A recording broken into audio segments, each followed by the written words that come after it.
Apologies, I think I just closed the window. Can you hear me now? Yeah, I can hear you now. Okay, yeah. Loud and clear. Okay, cool. So, I said, okay, for dynamic professional or consultant, whatever you call yourself. So, I want to focus on like four different streams actually. Like as a Scrum Master, what is my responsibility, or what do I use Dynamics for, right? As a business analyst, what do I need Dynamics for? As a QA, what do I also need Dynamics for? And as a data analyst. So I would be talking based on my experience, actually. So unfortunately for me, I normally reference to where I met Dan. I met Dan at one of the roles that it was, sorry, Alex, actually. I wanted to say Alex. I met Alex in one of my roles as a keyway lead slash scrum master. And at that point, it was Dynamics. They're actually kind of a Microsoft, what's it called? I think they call them Microsoft provider, solution provider, isn't it? So, they developed that on the back of Dynamics. They take vanilla Dynamics and they now kind of put financial application at the back of that, and they set them as a product. So my role in there was one as a Scrum Master to manage the team. There's nothing different, to be honest. And in terms of Scrum Masters for other projects, it's not different. The only thing that is different is the product. So what do you need to know as a Scrum Master? I think having knowledge of application makes you to stand ahead of every other person that doesn't know. But even if you don't know the application, you can still do well. But if you go for interview as a Scrum Master and you are actually kind of telling them about Dynamics, what you know about Dynamics, I think actually makes you to be ahead of other people that don't know actually. And I can tell you that even at that particular place, I didn't know Dynamics that well actually until I joined the role, right? So, but one thing I know Scrum Master, and I also know how to do my testing. Yeah. So the only bit is kind of the application. So, and you can grow in that. So you don't need to worry. So that's one thing I can say for Scrum Master. So you don't need to worry. There's no much of a difference, to be honest, in other application. For BA, yours is a bit peculiar, actually, to be honest, because you can go as a BA or you can also go for functional consultant. I will leave Alex and Dan to talk about the functional consultant, but I will speak to the BAs. Let's say you are a BA or senior BA in a dynamic project. It's not different as other project, but the only thing that you might want to consider now as a BA, they will want to have a BA that's got experience with Dynamics, actually. So while I was working with Alice, I think we had some BAs actually. So having experience with Dynamics will really make your work easier, because, for instance, when the stakeholder are talking about you need to create a lead, and if you don't even know that terminology, it just puts you off and also puts the stakeholder off completely, isn't it? So when you are talking about accounts, you don't even know what that is. And another thing that would also help you out is like when they've really configured their environment, they might not be calling it account, they might not be calling it leads, they might be calling it a specific name that are attributed to that particular record, actually. So, but once you already know the vanilla one, the standard one, then you can relate to what they are calling it, and then so that is fine. So, and most especially if you are in accounting, if you are from accounting background, to be honest, this one area that you want to venture in. There are a lot of roles right now with F&O, which is finance and operation. So having an accounting background, or if you are from finance background, really will help you, actually, because I remember as a keyword lead, I picked a role and it was actually F&O, right? It was a bit, yeah, because they are talking about ledger, receivable, all these things. I think for you guys know anyway. So it took me a while to understand it, even though I was not from finance background. It took me a while, and I got it. And even though I think I didn't know much, but the people that report to me did not know anything. You can imagine that they are now relying on me to explain to them what account receivable is and how it works, why it's different from ledger. I didn't even know, but that's what I'm also talking. It's just the knowledge of application and knowledge of dynamics that you need as a BA.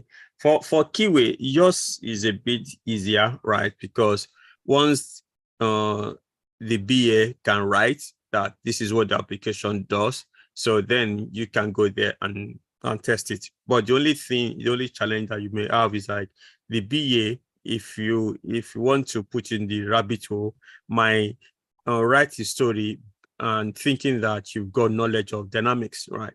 And without having to explain what is he or she is writing. So that's one thing that you need to consider why you are going for a dynamic role as a keyway. But to be honest, there's no difference between dynamics and any application that you go in there. The only thing is that sometimes they might want you to have knowledge of dynamics, which is what this program has given to you to say. So you're not going there looking at, okay, as you guys can see, when they bring dynamics to you, it doesn't look new completely. You know how it looks like, the navigation bar, the sidebar, all the sitemaps, the icons at the top. It's not going to change. It's the same thing. The workflow, and that's what is needed. So once you go for interview, whether you're a Scrum Master, BA, QA, and you just want to talk about those journey. And the last part is the DA. Even if you're a DA, it's not different as well, because most of the data that is being put into dynamics, you can actually get information from those data, right? How you process that. You might also be able to give insights, actually, to get insights from those data, right? But the only thing that you need to know how dynamics works. You need to know where that is. For instance, if they want to say, oh, how many accounts do we have in a year? So you need to be able to kind of go to do a query, right, in dynamics and get the account, and then do your work and see, okay. And also you want to, for instance, I think at my workplace, they can ask you to say, we want to get users that got turnover of over £1 million in a year, right? You want to be able to give that to say, okay, we have 20 users. Maybe from that you export it to Excel and you do your visualization based on that. You bring it. So what Dynamic will not give to you, then you can now do your maybe Tableau or in Excel, but you will get that data from Dynamics actually. So your experience on knowing where that data is, that's what you've learned from there. So I think that is that. I'm not sure if Dan or Alex want to add anything, or if anyone has got any question or any addition. So I would pause here to ask for feedback.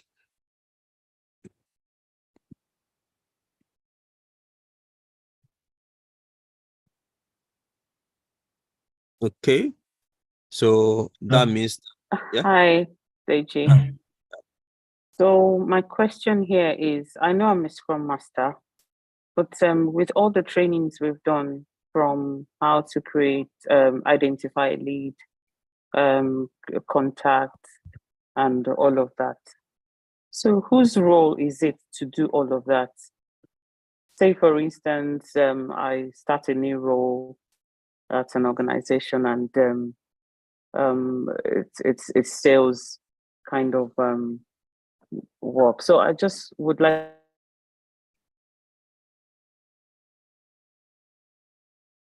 Okay. Hello. Hello. Hello. I think we might have lost it there. Okay. Can you hear me? Yeah, I can hear you loud and Okay. clear. Okay. Busola, are you still there? I can hear you. Busola. Okay, maybe we'll wait for Busola because I think I get a question as well. So has anyone got any other question? Maybe when she's back, we'll kind of address that question.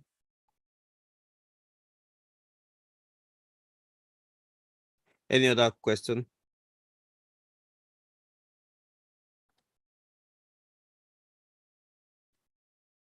Okay, there's a question in the chat.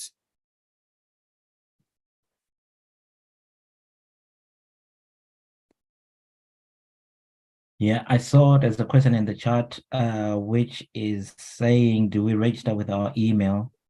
When I clicked on the link, the default showing is tester1. No, you will not need to register with that. So you need to register with your own credentials. And what happens is when you go through that link, you will get some sort of a new Microsoft ID, which comes with an, say for instance, my name will be Dan dot on Microsoft.com something, and that's the one that you need to use.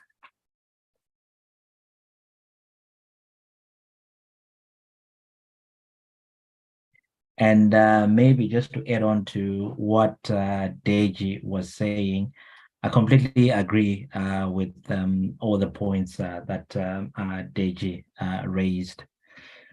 Probably what I will touch on is slightly maybe if you are going to come in and probably you want to go in as a functional consultant or even as a BA. So the key thing is, I don't know if people are still aware, for functional consultants in the Microsoft Dynamics world, this is a hybrid between a technical person and a business analyst. So you would still need to go in there and do all the sort of like BA related pieces of work, you know, things like your gap analysis, you know, looking at as is processes and coming out, you know, with the to-be states of the business. And, you know, you also come up with various documentation. So you're doing, you know, your interviews, you're doing your, maybe your shadowing, and you know, all the other elicitation methods, if you're employing those, to try and get data from the organization. And then eventually, you know, you come up, you know, with your business requirements. And from the business requirements, then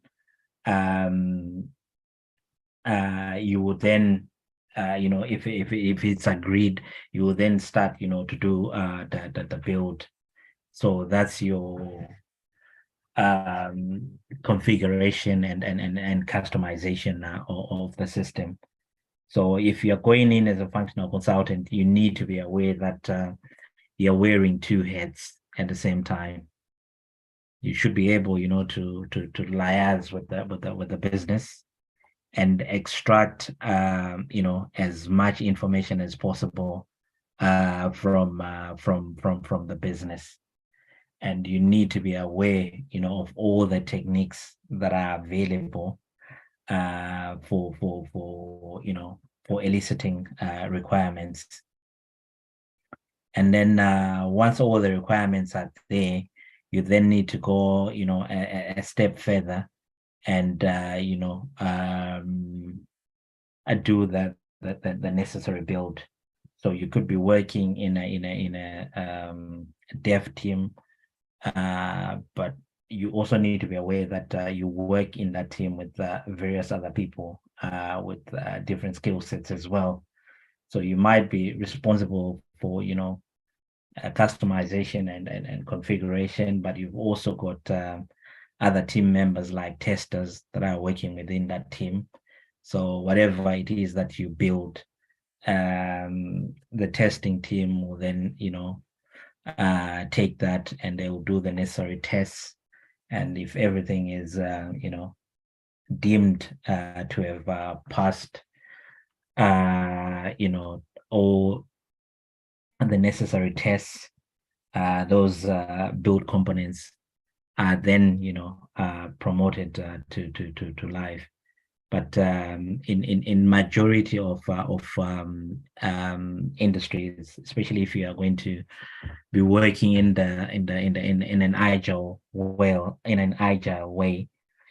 you need to at various instances be able, to replay whatever you've built or showcase whatever you built to your product owner. And once they are satisfied, then those things are ready, to be moved into life. Then you've also got certain people as well that might go in, to be solution designers. So for solution designers, you are essentially looking at people that are looking at solutions in general. So they are more on the architectural side of things, where they look at processes that are within an organization, and then they try and build a system that is able, to underpin various business processes within an organization. So you need to have a good understanding of the capabilities of the system, what it is that Dynamics do, and what are its capabilities. So you could be walking into an organization, and maybe they you've got a team that deals with certain things, and maybe they might want, before something goes from one stage to the next, it might need authorization or approval from maybe their line manager or from someone else. So you then need to be able to plug all those processes, but using the capabilities of Dynamics 365. So you could have, in the instance of Power Platform and Dynamics, so you could have things like flows, that do, approval processes. So those are the various things, that you might need, to be cognizant of. And as much as we say, we are working within the Microsoft Dynamics space, it's always quite helpful just to have an understanding of the capabilities of the other products as well within the Power Platform suite. And also, things like DevOps. As you know, I think this is something that Deji touched on when we started, when we was talking about pipelines and so on. So you've got things like DevOps, where you can go and you build your pipelines, or you can look at ALM processes within D365 world, where you can also build your pipelines and you automate things. So it's always good to have a good understanding of the product, but then I would challenge everyone on this call just to try and stretch yourself a little bit more. You will get benefits out of it, because you need to understand how the release processes and what are the best practices and what needs to be followed, how is that done correctly. And bear in mind you're working in a pretty much most of the time in a multi team scenario across a business.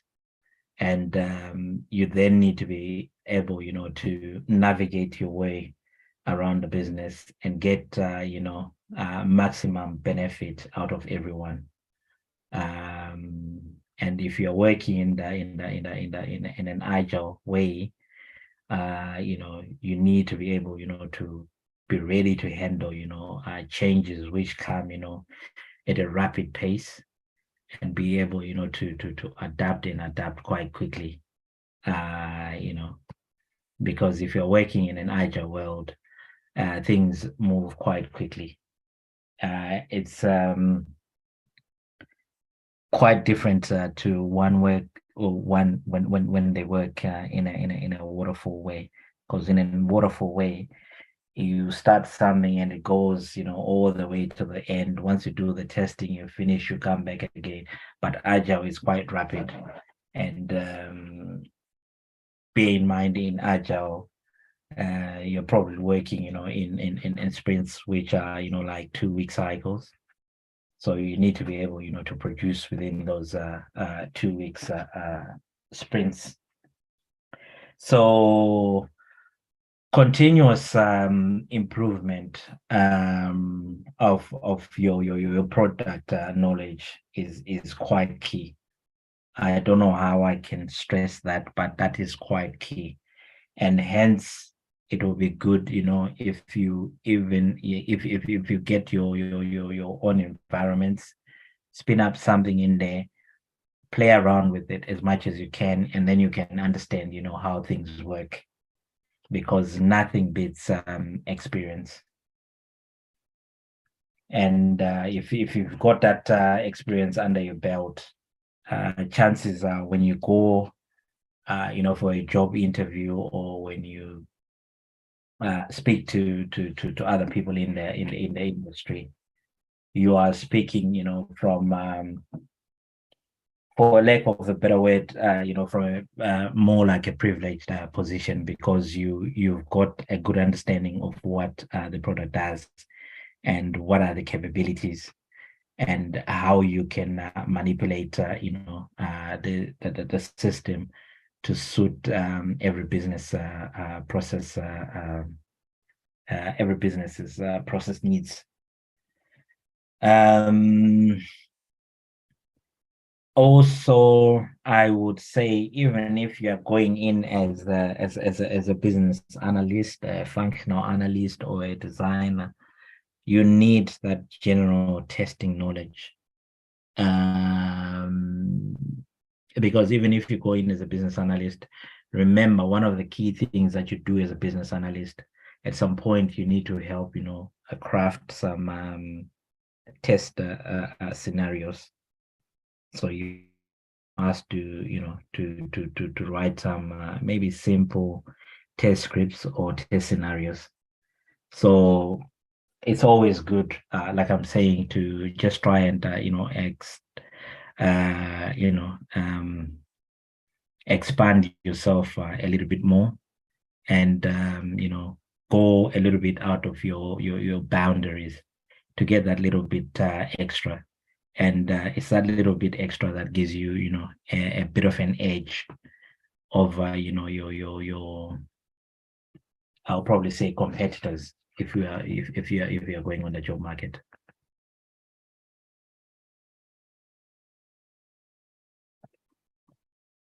Yeah, so I think I'll end there, unless if anyone else has got any questions. So do you need some sort of a BA skills then for you to do to take on a functional consultant role? Definitely, because a functional consultant is, like I said, is a hybrid between a BA and a consultant. So you're wearing two hats.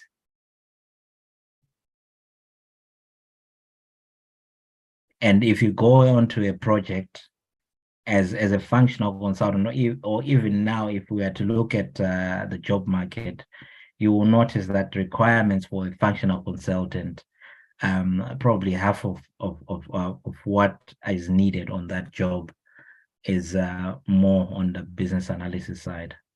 So you need, your core business analysis skills as well.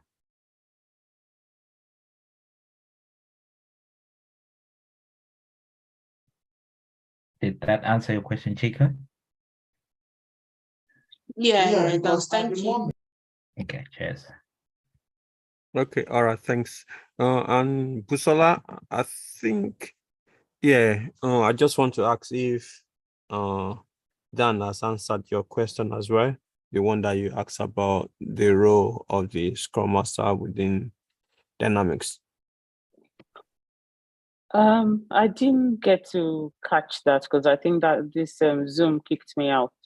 Okay, all right. But I think my understanding is that all of the things that we learned how to do is basically a developer and QA role. But we Scrum Masters it's just like good for us to have a knowledge of how things is being done. That's right. That's totally right. Yeah. You would take the dynamic project as a normal project, right? So, but what happens, like when you are speaking to stakeholder, you also will be able to contribute because you know how dynamics you work actually. But it's basically the same agile, framework anyway that you have to implement. Yeah. Yeah. Thank you. No worries. Yeah, Okay. and I think just to add onto that, as a Scrum Master, you're more like on I don't want to say a project manager, but you're close to being a project manager. But if you have a good understanding of what the product does, then you are way ahead of anyone else, because you can converse even with the technical guys, at a high level, because you know what the capabilities are of that particular system. Imagine you're a Scrum Master, and I think this is something that you've done, when you're doing your training, and you get to a point where you want to T-shirt size, your stories, and you want to give your stories some story points. And I am on your team, and there's a tiny bit of work that needs to be done. Maybe it's just to, configure something on a page, and it only takes maybe an hour or so to do. And when we come to T-shirt sizing, I might be a lazy one, and I'll just put it as an maybe an extra large. And an extra large in that scenario might be 2 or 3 days or even 5 days. That means, you won't be, if you base that on my scoring, then that means I might just take, just a tiny bit of work, and I'll be twiddling my thumbs, for the next 3 days or so, because I haven't got much work to do. But if you know the product, the core product, not that you have to know, how to develop it and stuff, but if you know the capabilities, you know that this is something that only takes, an X amount of time. So even when it gets to T-shirt sizing, you're well aware that, for these components, these are things that do not really, take that much time. So it sort of like gives you an edge over anyone else. And even if you are coaching, because as a Scrum Master, one of the key things that you do, you're coaching, the team members, to become high performers, or even the teams to become high performers. It becomes easier because you've got a good understanding of what D365 is all about. Thank you, Dan. You're welcome.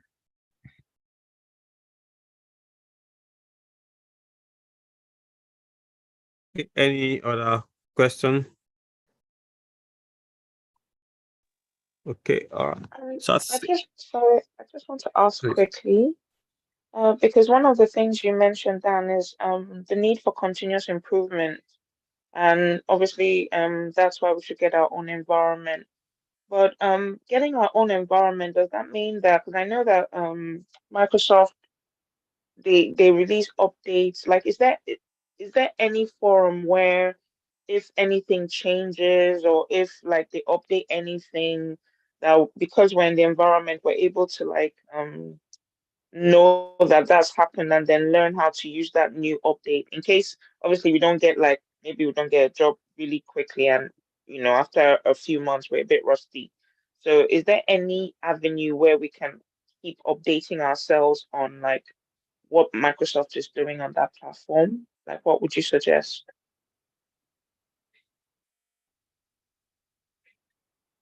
My suggestion would be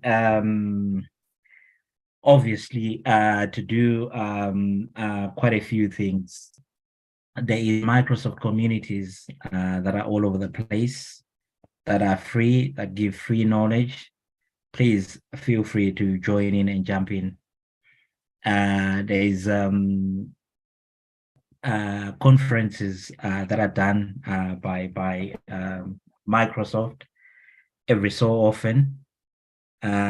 Please join in and jump in as well, because this is where you get all these insights, like when new things are coming into play. And there is forums that are done outside by just people that are interested in the product. Forums that are done by Microsoft. So I would always advise you to jump in there, because this is where you get a lot of insights from. And should you be in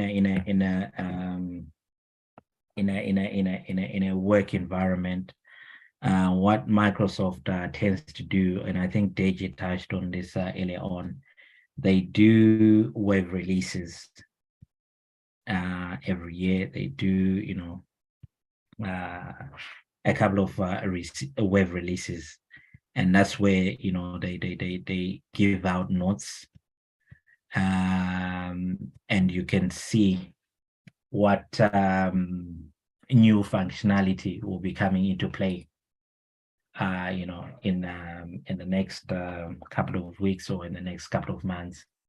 So those are some of the things that you can sort of like look out for, and try and consume as much of that information as possible, so you gain awareness of the roadmap. I don't know if you've heard about the Microsoft business applications launch events that do happen every so often, and those are the sort of things that you need to join, and they are free, and pretty much most of the time they are done online. So you can actually just join those sort of events in the comfort of your home, and you'll get quite a lot of insights from there.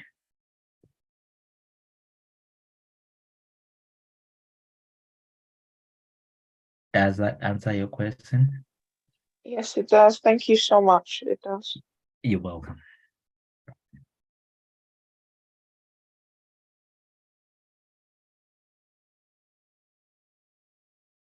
And even for people that are not, if say for instance you haven't found work yet, for things like web releases that tell you what the things are coming into play. Those things are just put out by Microsoft, out in the open, and anyone can actually just access it. And you'll be able to see what's coming. Usually, the wave 1 is done in April, and you will see the kind of things that Microsoft will be pushing into the environments. And if you've got an environment, you can go through early accesses and see what the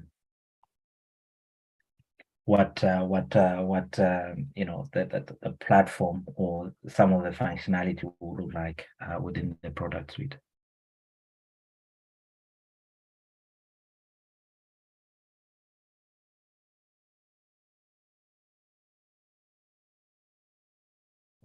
Any other question?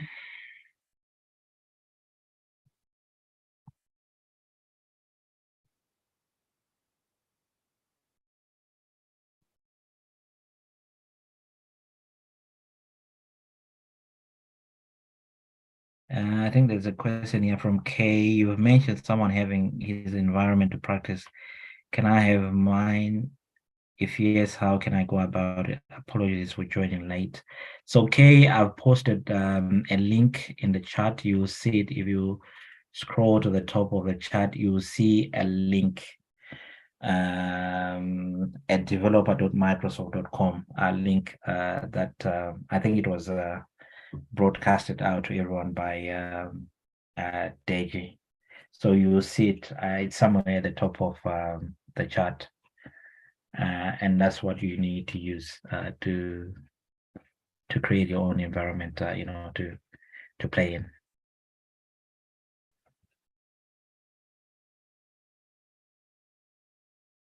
Any other question from anyone else?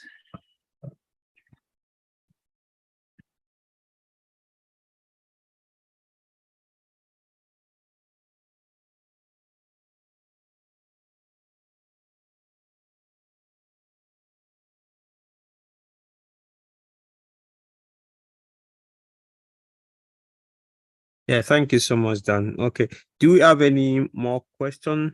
Any more questions from anyone? Okay, I hope this session has been kind of useful to break it down for everyone. So, like, yeah, demystify the lion in the house, which is some people think, yeah, dynamics is so difficult, or how can I get a role in dynamics? So basically, this session is to kind of simplify it. There's no much of difference from other application, but the only thing is just for you to know how dynamics works, for you to be able to, yeah, go for interview and talk about the little that you know. I think the little that you know should be sufficient, to be honest. Yeah, unless you are going for functional consultant, then you need to basically know more anyway. So, okay. All right. Thank you, everyone. Thank you so much, Dan, for this session. So we meet again next week. So just to recap, for next week, we're going to go through the setup again. Please ensure that you are on a laptop, and if you can, try to go through the link that was sent out now, so to see if you can register before the day. But we'll try as much as possible to ensure that it's like a workshop one, so that we get everybody to set up for next week. So next week's going to be the last session for this week, for this program. So that will be Friday, Thursday, and Friday. We're going to finish by Friday. So please, on Friday as well, bring all your questions, anything. So yeah, and yeah, so I'll see you next week. Thank you so much. Yeah, no problem. Thanks, Deji, and thanks everyone. And yeah, just to try to hammer home the point from Deji there. Make sure in between now and Thursday, you come up with as many questions as possible, so that we can try and help each other And I'm not saying after next week, that's it. We don't know each other, but we just want to make sure that you cross over the line with as much information, under your belt as possible. Okay. All right. Thanks, everyone. See you guys next week. Cheers. Okay. Thank you very Thank you, much. everyone. And thanks, AG. Thanks.